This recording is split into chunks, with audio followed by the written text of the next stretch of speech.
तो आखिरकार सब कुछ झेलने के बाद पहुंच ही गया चांगला पास, जिसकी हाइट है 17,688 फीट।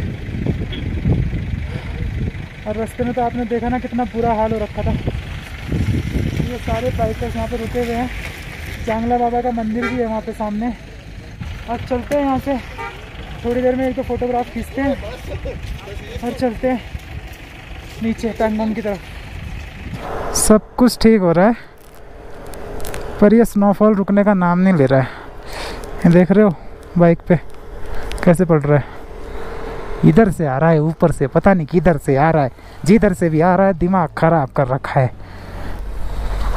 गिरना नहीं डार्लिंग, अभी गिर जाते तुम। चल, जय माता दी। ज़्यादा देर रुकना बेकार है यहाँ, पता लगा और तेज़ होगी बर्फ़बारी तो फंसे रह गए यहीं। चारों ओर बर्फ़ ही बर्फ़, कोहरा ही कोहरा।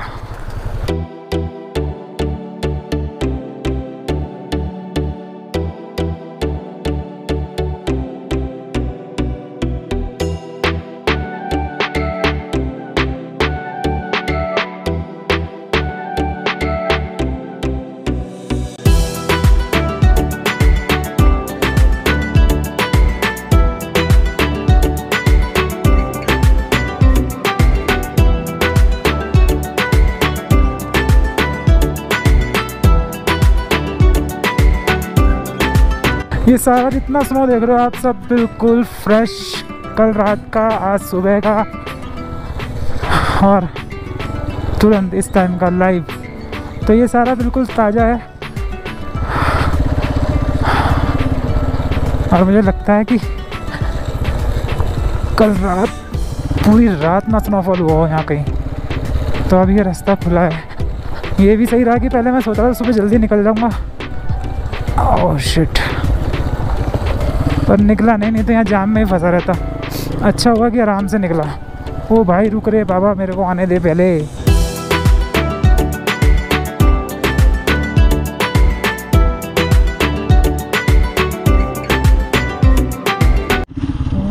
ओह, ये सीन हो रखा है, गाड़ियाँ फंस रही हैं यहाँ पे।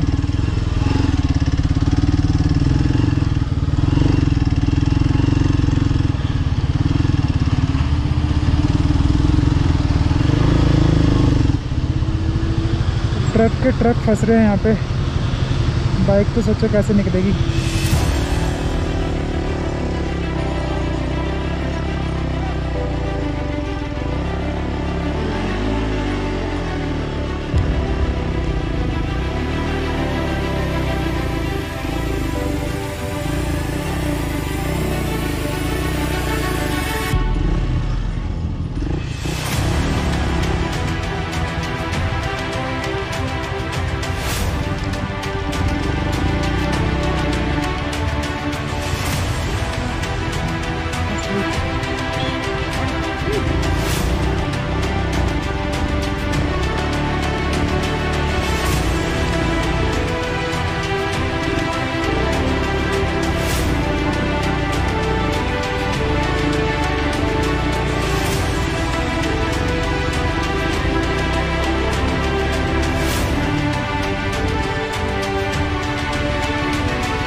निकल गया बहुत मुश्किल से।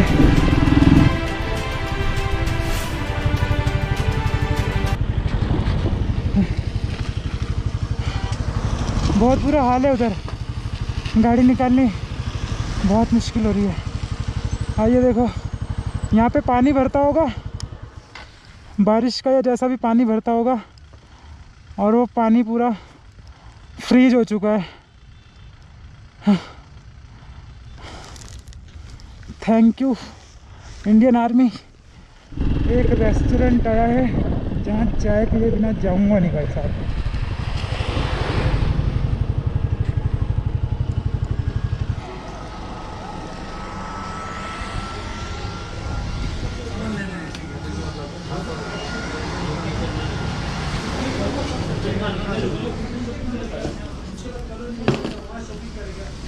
तो चांगला से कुछ 5-6 किलोमीटर नीचे आने के बाद अब थोड़ा मौसम खुला है और रोड भी अच्छी है।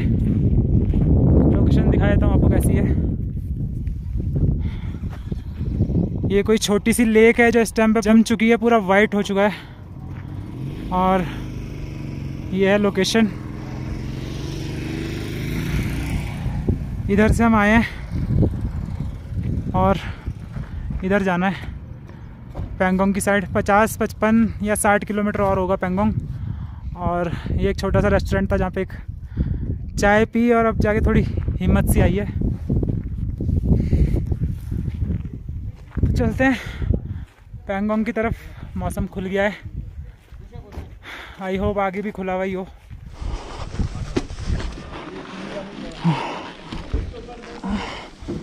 तो यहाँ कुछ आधा घंटा का ब्रेक लिया।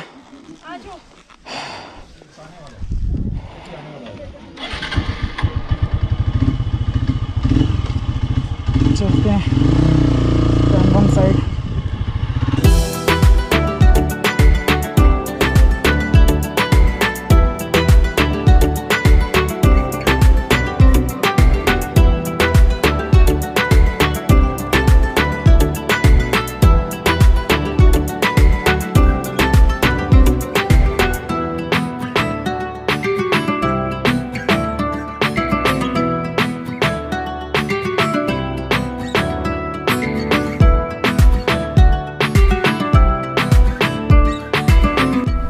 तो जी ये होता है लद्दाख का इफ़ेक्ट। एक फ़ोटो खींचने के लिए रुका था और खींच ली 15-20। तो यहाँ की जो लोकेशन होती है ना, व्यू जो यहाँ के होते हैं, ये आपको अपनी तरफ खींचते हैं। किसी अच्छी लोकेशन पर रुक जाओ तो वहाँ से फिर जाने का मन ही नहीं करता। 15-20 मिनट यहाँ लग गए। ये सामने विलेज है, नीचे उतर के वहाँ चलते हैं। 8 किलोमीटर डुरबुक, वहाँ चलते हैं और कुछ खाते हैं। भैया भूख लगी है बहुत जोरों की। यस, ये लिखी हुई है बात, नेवर गिव अप। और आज यही हुआ अपने साथ। बहुत लोगों ने बोला चांगला से पीछे चले जाओ, यहाँ से बहुत बर्फ़ है, वापस आ जाना, कार नहीं चल पा रही है, ये है वो है। पर मैंने कहा नहीं, जाऊंगा तो जाऊंगा। तो जी ये है डुरबुक। और अब मेरे ख्याल से जो ये सामने से रोड आ रहा है, श्योक, जी हाँ, तो ये जो सामने से रोड आ रहा है, ये वाला रोड, ये आ रहा है नुब्रा वैली से। और ये जो राइट में रोड जा रहा है, ये जा रहा है पैंगोंग लेक। तो अगर मैं नुब्रा से आता तो इस सामने वाली रोड से आता और तब इधर जाता। तो आप नुब्रा से आओ, कारू से आओ, मनाली से आओ, कहीं से भी आओ, अब ये वाला पॉइंट है जो आपको मिलेगा ही मिलेगा। तो लेते हैं राइट में, देखते हैं कुछ खाने के लिए क्या मिलता है। तो अच्छा खासा बड़ा है डुरबुक, सब चीज़ें हैं यहाँ, होम स्टे, होटल, खाना पीना रहना सब है। तो रुकते हैं कहीं पे और खाते हैं कुछ, फिर चलते हैं यहाँ से आगे। तो रुके हैं डुरबुक में और यहाँ किया एक ब्रेड ऑमलेट और चाय ऑर्डर, जो कि ये आ गया है। गाड़ी वहाँ पर खड़ी हुई है, तो इसे निपटाते हैं और फिर चलते हैं आगे।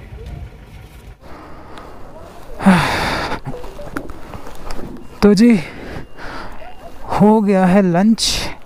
लंच में लिया एक ब्रेड ऑमलेट और एक चाय। बिल आया 110 रुपये का।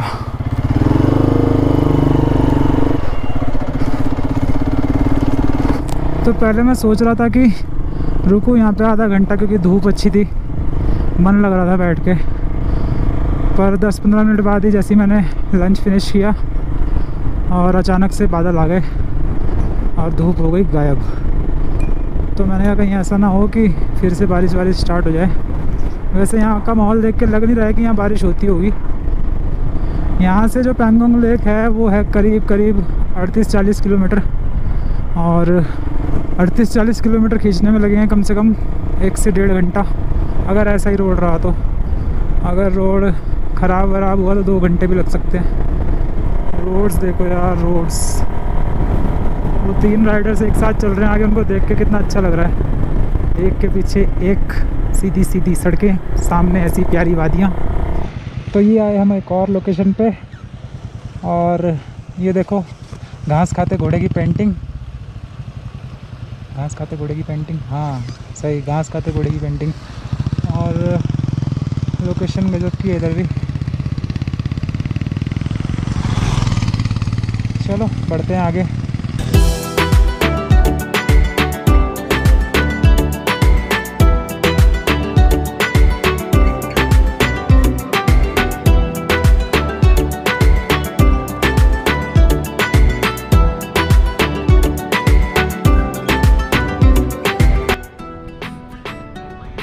तो ये पैंगोंग से कुछ पहले पता नहीं क्या हो गया, किस चीज़ का जाम लगा हुआ है। तो अब साइड ट्रैफिक खुल चुका है और गाड़ियाँ निकल रही हैं धीरे धीरे आगे। चलो फिर, चलो।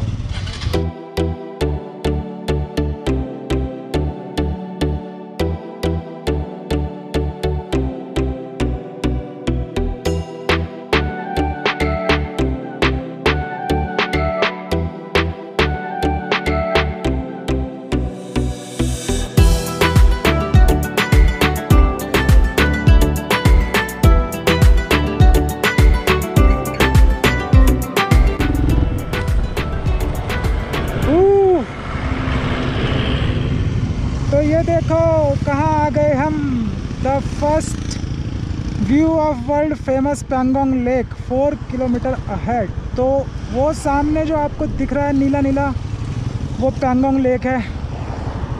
उफ, तो यहाँ तो एक फ़ोटो बनती है यार।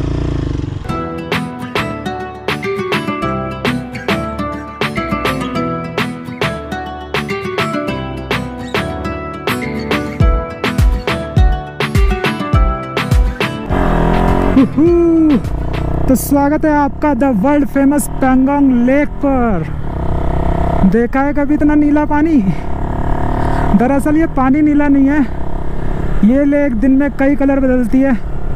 अगर ऊपर नीला आसमान होगा तो ये नीली हो जाएगी, कभी ये हल्की ग्रीन हो जाती है। ऊपर बादल होंगे तो ये ब्लैक हो जाएगी। गजब के नज़ारे। तो ये है यहाँ का मेन व्यू पॉइंट, और इतने सारे स्कूटर जो आपको दिख रहे हैं। तो ये जो लेक है ये फेमस हुई थी फिल्म 3 इडियट्स के बाद।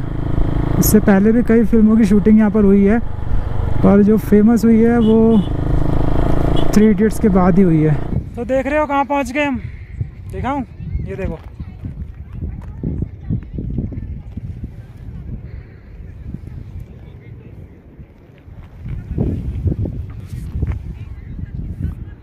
पैंगोंग लेक। और ये इतने सारे स्कूटर्स देख रहे हो आप खड़े हुए, ये वही 3 इडियट्स वाले स्कूटर हैं जिसपे करीना कपूर लास्ट में बैठ के आती है।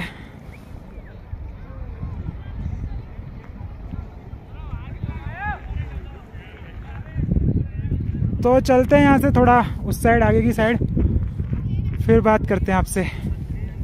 तो अभी जिस रास्ते से मैं गया था वो नीचे वाला रास्ता था लेक के बराबर में, जहाँ पर वो 3 इडियट्स के स्कूटर्स वगैरह लगे हुए हैं। और इधर से घूम के ये जो ऊपर वाला रास्ता है ये जाता है आगे स्पांगमिक मान मिराक विलेज की साइड। तो चलते हैं, ये भी पैंगोंग के किनारे किनारे ही जाएगा। तो स्टे वगैरह का आप यहाँ भी कर सकते हो, यहाँ पे कैंप साइड हैं सारी। और अगर यहाँ नहीं रुकना चाहते, थोड़ी शांति पसंद है, तो यहाँ से कुछ 5-10 किलोमीटर आगे आपके 2-3 विलेज पड़ते हैं, आप वहाँ भी रुक सकते हो। तो यहाँ ऊपर से और गजब का व्यू आ रहा है। तो ये सारे कैंप साइड हैं, वहाँ से लेके आपका ये सारे, और मैं अभी वहाँ पे था जहाँ वो स्कूटर्स वगैरह और गाड़ियाँ लगी हुई हैं। तो नज़ारा जो है वो आपके सामने है, गजब। चलते हैं आगे, देखते हैं और क्या मिलेगा। धूप गायब हो चुकी है और बादल आ चुके हैं।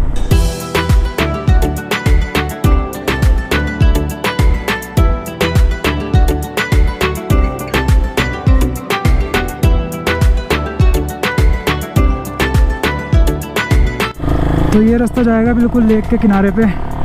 मोटरसाइकिल तो नहीं जाएगी वहाँ एंड तक, जहाँ गाड़ियाँ खड़ी हैं वहीं खड़ी करवा लेंगे वो।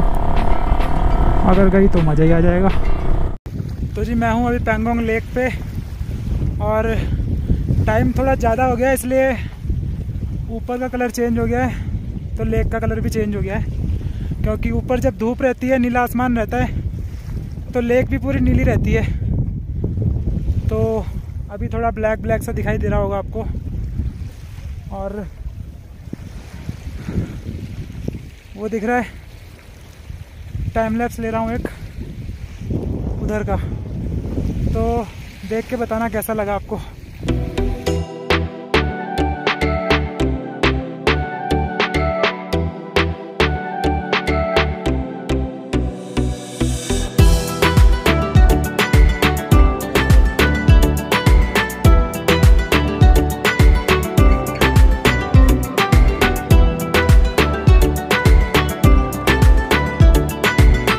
तो ये पूरा स्पांगनिक विलेज है,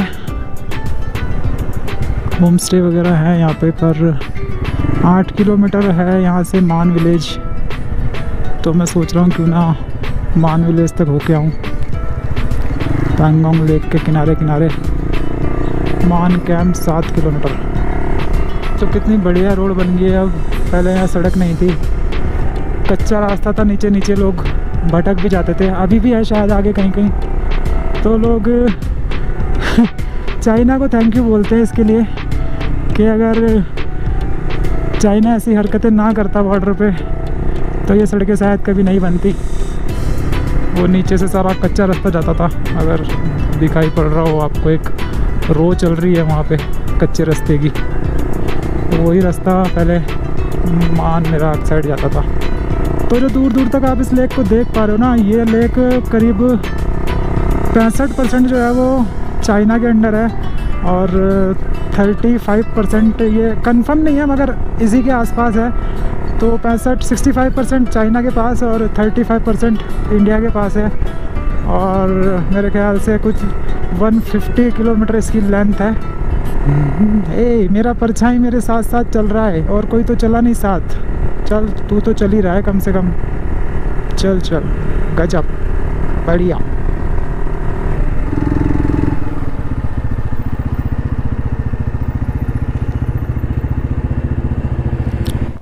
स्टे है, रुकने के लिए है, सिंगल सिंगल फुल हो गया।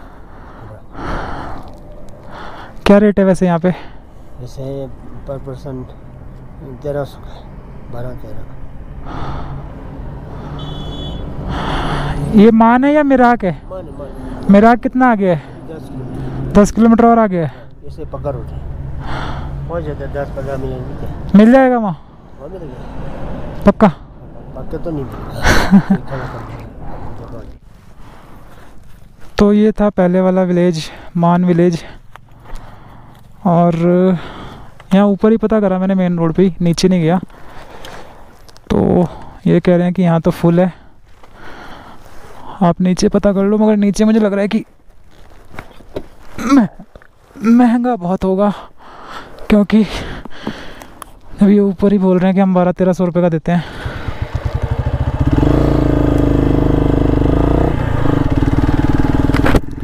तो कोई नहीं, आगे देख के आते हैं। यहाँ से मिराक है कुछ 8 से 10 किलोमीटर। कोई नहीं, रोड बोल रहे हैं वो ऐसा ही है पक्का। तो फटाफट जाते हैं, फटाफट देखते हैं और फिर अगर नहीं मिलता तो फटाफट वापस आते हैं। तो बहुत मनाने की कोशिश करी पर नहीं माने वो। 1000 रुपये से कम में बोल रहे हैं, आप आगे देख लो। तो ये मेरी चप्पल नहीं है भाई, ये वहीं से पहन के आया हूँ। जूते उन्होंने बाहर उतरवा लिए थे। तो 1000 रुपये में है, वो भी 4-5 बेड हैं उसमें।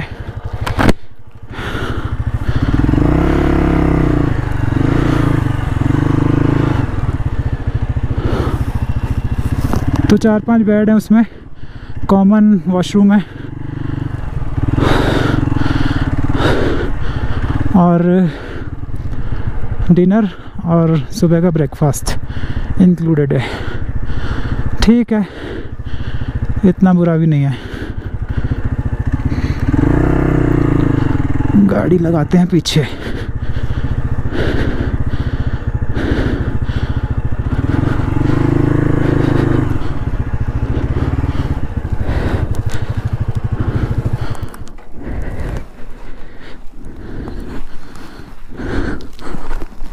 शिट, ये है लोकेशन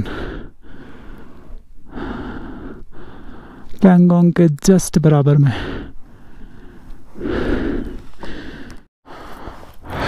तो कुछ ऐसा है एंट्रेंस।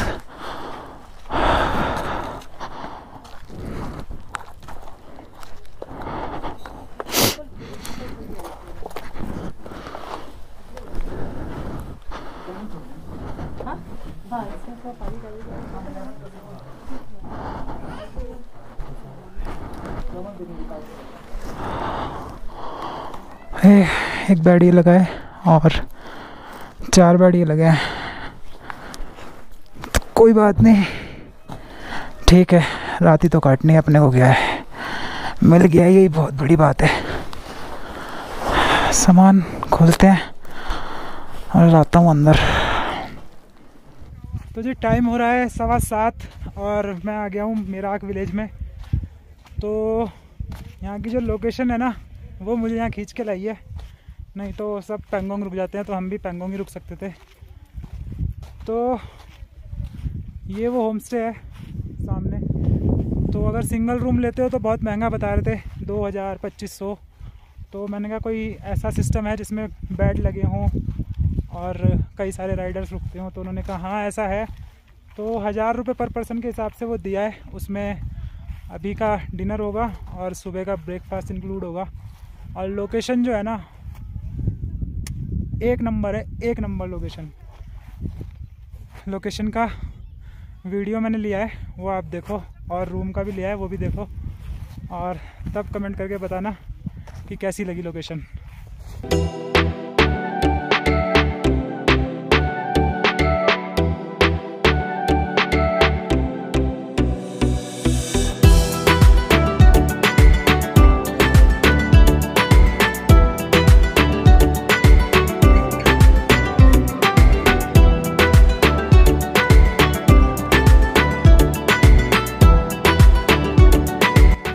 खाना आ चुका है, दाल चावल सब्जी रोटी, और चलो शुरू करते हैं।